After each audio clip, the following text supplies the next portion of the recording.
dan trik yang tepat agar kita bisa dilirik oleh HRD dan juga lolos pada saat interviewnya. Nah, biasanya di sini mungkin ada teman-teman ya yang mungkin masih fresh graduate atau mungkin sudah sekitar beberapa bulan setelah lulus kuliah tetapi masih sulit atau masih susah untuk dilirik oleh HRD. Nah, kira-kira apa sih yang membuat kesulitan itu terjadi, atau mungkin kenapa kita belum juga dipanggil oleh HRD untuk tes selanjutnya atau mungkin melakukan interview. Nah, tenang saja teman-teman. Untuk lebih detailnya lagi, di sini saya akan memberitahukan informasi bagaimana caranya untuk kita dilirik HRD dan juga lolos tahap interviewnya. Disimak baik-baik ya. Masuk di segmen pertama, di sini kita akan membahas bagaimana mencari lowongan kerja dengan bijak. Nah, ternyata teman-teman, mencari lowongan pekerjaan itu tidak hanya dengan asal apply aja, atau misalkan kita mendapatkan suatu lowongan kerja, kita langsung apply, kita langsung kirim lamaran, dan sebagainya. Tapi ternyata ada juga nih cara mencari lowongan kerja yang bijak. Nah, bagaimana sih maksudnya? Di era zaman sekarang, teknologi itu berkembang dengan sangat pesat. Tidak hanya secara offline, tapi kita juga bisa melakukan apply secara online. Nah, maksudnya bagaimana sih melakukan apply lamaran secara online? Nah, teman-teman bisa menggunakan sosial media. Pastinya di sini teman-teman juga sudah sangat terbiasa kan menggunakan sosial media. Pada website atau media sosial tersebut, teman-teman pasti juga sudah sering menjumpai lowongan pekerjaan. Nah, teman-teman bisa menggunakan hashtag ya ketika mencari lowongan pekerjaan tertentu yang sesuai dengan bidang teman-teman, atau teman-teman juga bisa bergabung di grup yang tersedia atau di komunitas-komunitas tertentu yang biasanya tersedia di media sosial seperti Facebook, Telegram, atau di WhatsApp. Nah, teman-teman perlu ingat bahwa kalau teman-teman mencari lowongan kerja yang online itu, teman-teman bisa menggunakan sosial media dan harus mencari tahu terlebih dahulu mengenai perusahaan yang ingin di-apply. Ya, karena biasanya ada juga perusahaan yang ternyata itu perusahaan bodong, ya, yang biasanya kita sebut perusahaan bodong atau perusahaan yang menginginkan sesuatu dari kandidatnya, seperti mengharapkan uang muka pada saat proses seleksi, seperti itu. Nah, hati-hati ya teman-teman, karena biasanya untuk perusahaan-perusahaan yang memang membutuhkan kandidat, mereka tidak memungut biaya sepeser pun dari kandidatnya. Jadi perlu hati-hati ya. Nah, selanjutnya selain media sosial, teman-teman bisa menggunakan aplikasi lowongan kerja. Pastinya teman-teman juga sudah banyak ya mengetahui aplikasi-aplikasi lowongan kerja. Biasanya aplikasi lowongan kerja ini memang lebih bisa dipercaya dan juga sudah dilengkapi dengan berbagai fitur seperti kualifikasi, alamat, gaji, dan juga ada tombol apply-nya yang bisa membuat proses pelamar kita menjadi semakin cepat dan juga efisien. Nah, kelebihan lainnya dari aplikasi lowongan kerja yaitu adalah info lowongan kerjanya tentunya lebih beragam, mulai dari lowongan kerja freelance, part-time, kemudian ada full-time. Jadi pastinya sangat memudahkan ya untuk kita menyesuaikan mencari pekerjaan yang sesuai dengan keinginan atau kebutuhan kita. Nah, selanjutnya teman-teman juga bisa menggunakan via grup WhatsApp. Nah, seperti yang tadi ya sudah dibahas, kalau misalkan teman-teman mempunyai grup WhatsApp yang berisi tentang informasi-informasi lowongan kerja, teman-teman juga bisa share nih dengan orang-orang terdekatnya atau yang membutuhkan, atau teman-teman bisa meminta untuk join di grup WhatsApp tersebut untuk mencari informasi lowongan kerja. Nah, selanjutnya teman-teman juga bisa melakukan subscribe pada situs lowongan kerja. Nah, biasanya di situs lowongan kerja itu sudah tersedia tombol untuk subscribe-nya dan teman-teman akan diminta untuk mengisi alamat email.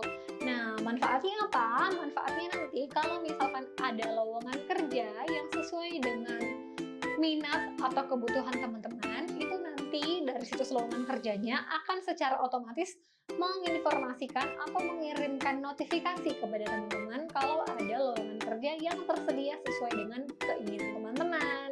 Nah, selanjutnya yaitu teman-teman harus mencari situs yang terpercaya. Bagaimana sih maksudnya? Dengan teman-teman mencari situs yang terpercaya, kemungkinan teman-teman untuk ditipu oleh perusahaan bodong juga akan semakin mengecil ya pastinya. Nah, karena sekarang ini kan memang kita tahu ya, banyak sekali penipuan iklan kerja yang ujung-ujungnya hanya meminta uang dan merugikan. Siapa nih yang pernah mengalami pengalaman seperti itu? Boleh share ya. Nah, teman-teman bisa mencoba untuk mencari situs-situs yang terkenal ya, dari iklan di sosial media, di TV, atau di berbagai media lainnya.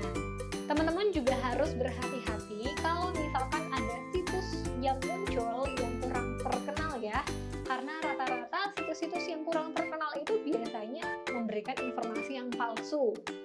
Nah, kemudian kelebihan situs yang terpercaya adalah info yang diberikan itu rata-rata sudah pasti akurat dan lengkap tentunya. Nah, selanjutnya teman-teman perlu menyesuaikan bidang dengan yang disukai. Di bagian ini, saat kamu mencari lowongan pekerjaan via online, cantumkan juga bidang yang kamu kuasai supaya lebih spesifik. Nah, contohnya lowongan kerja content writer atau lowongan kerja marketing dan lain sebagainya. Hal ini dilakukan supaya bisa membuat kamu menghindari berhenti dari pekerjaan tersebut padahal kamu baru kerja 1 bulan atau 2 bulan. Berhentinya karena apa? Karena tidak sesuai dengan passion. Jangan ya. Nah, selanjutnya teman-teman bisa menyesuaikan dengan pendidikan terakhir. Nah, saat mencari kerja lewat media online, baik itu lewat situs atau aplikasi, kamu bisa menyesuaikan pendidikan terakhir yang pernah kamu tempuh. Nah, biasanya di situs-situs atau mungkin di aplikasi pencari kerja, itu biasanya sudah ada fitur untuk filter pendidikan, seperti lowongan kerja SMA, lowongan kerja pendidikan terakhirnya S1, S2, atau sebagainya. Nah, selanjutnya teman-teman bisa melakukan mengirimkan surat lamaran melalui email atau situs-situs yang kredibel. Nah, untuk memudahkan sekaligus waspada terhadap penipuan, kamu bisa langsung mengirimkan lamaran melalui email ataupun langsung ke situs dan aplikasi lowongan yang kamu dapatkan. Nah, selain itu, kamu juga tidak perlu repot nih untuk kesana kemari, apply lamaran secara offline begitu ya. Nah, tapi teman-teman juga perlu ingat ya, untuk selalu teliti dan mengisi data diri atau kontak yang lengkap, supaya nanti perusahaan bisa langsung menghubungi teman-teman. Nah, ini juga ya yang penting, jangan lupa untuk selalu update. Nah, karena setiap harinya akan selalu ada informasi terbaru di internet tentang lowongan kerja pastinya ya.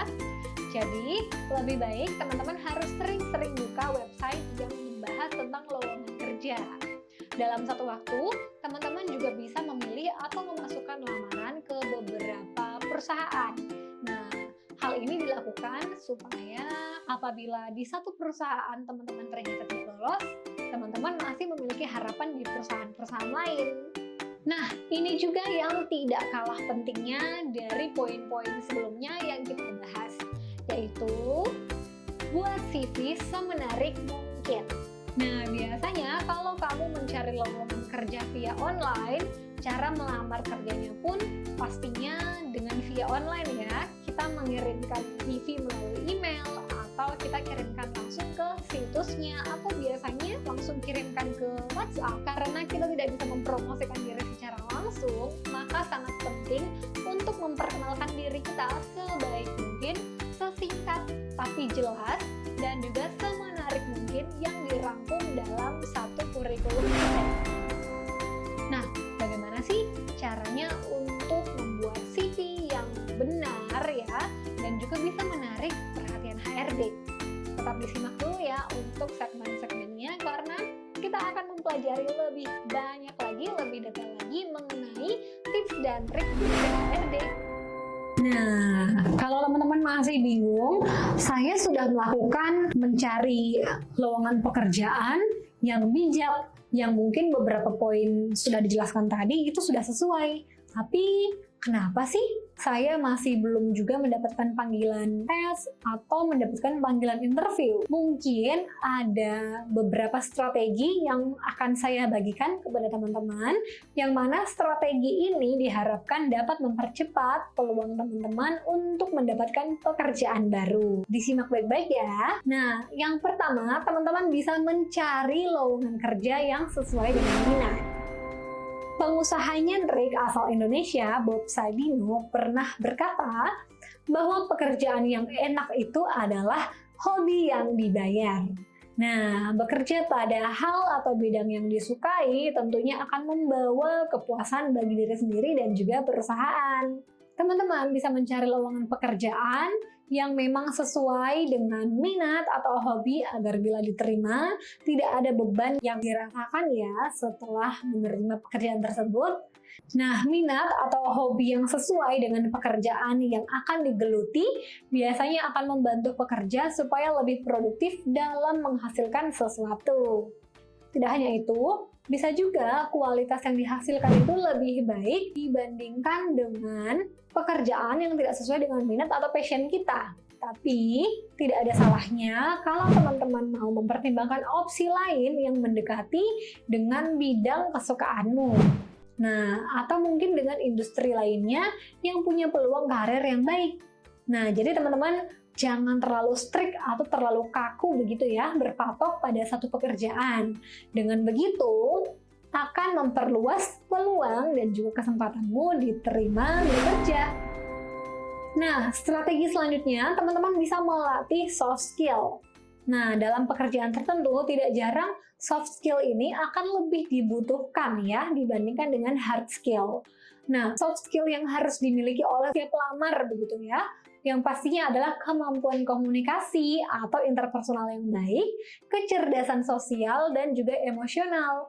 Nah, keterampilan ini pastinya sangat dibutuhkan karena dianggap akan mampu bekerja sama atau bekerja tim sehingga mudah untuk mencapai goal dalam perusahaan. Nah, selanjutnya teman-teman bisa membuat diri teman-teman senyaman mungkin dengan pekerjaan yang teman-teman apply.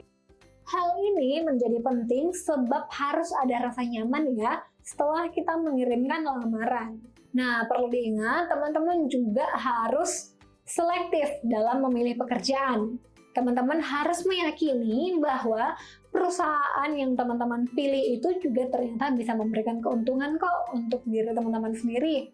Nah, rasa nyaman dan percaya diri ini juga yang akan memberikan semangat bagi calon pelamar atau teman-teman, sehingga apabila teman-teman diterima kerja, nanti akan berdampak baik saat mulai bekerja. Nah, selanjutnya, teman-teman juga perlu untuk menjaga reputasi baik di media sosial. Ternyata ya teman-teman, di era modern sekarang ini, tidak sedikit loh perusahaan yang mempertimbangkan latar belakang calon pelamarnya melalui media sosial. Ternyata para perekrut ini juga diam-diam memantau aktivitas pelamar di dunia maya. Banyak juga nih calon pelamar yang gagal alias tidak diterima kerja karena jejak digitalnya yang mungkin tidak sesuai ya dengan perusahaan. Mungkin entah itu karena postingannya di media sosial atau berafiliasi dengan kelompok tertentu atau hal-hal lain yang dianggap bertentangan dengan perusahaan. Karenanya, teman-teman bisa menggunakan dan memanfaatkan media sosial dengan bijak dan juga positif ya, agar tidak menjadi batu sandungan dalam memulai karir teman-teman. Nah, selanjutnya teman-teman bisa menggali informasi dari orang yang berpengalaman. Maksudnya seperti apa sih? Nah, pengalaman pastinya adalah guru yang terbaik ya, sebab dari situlah orang bisa memperbaiki kesalahan atau kegagalan yang pernah dilakukannya. Nah, tidak ada salahnya teman-teman meminta masukan, pandangan, atau mendengarkan cerita dari orang lain yang sudah berpengalaman. Selain bisa membagikan cerita pengalamannya, Anda juga bisa mendapatkan ilmu yang telah ia pelajari selama ini, begitu. Nah, Kemudian, tidak hanya itu, teman-teman juga bisa memanfaatkan relasi orang yang telah berpengalaman atau dengan senior-senior, ya. Nah, jadi bisa saja pada suatu waktu orang tersebut menjadi atasan Anda, dan karena Anda memiliki kesan yang baik padanya, tidak menutup kemungkinan di kemudian hari Anda diminta untuk bekerja sama dengan dia, atau Anda akan direkomendasikan untuk pekerjaan lainnya. Nah, itu dia tadi kita sudah bahas mengenai bagaimana sih cara untuk melamar pekerjaan secara bijak. Nantikan segmen-segmen selanjutnya, pastinya kita akan membahas lebih detail lagi, lebih banyak lagi mengenai tips dan trik lainnya supaya CV kamu atau kamu bisa lolos di interview. Tetap ikuti segmen-segmen selanjutnya. Sampai jumpa!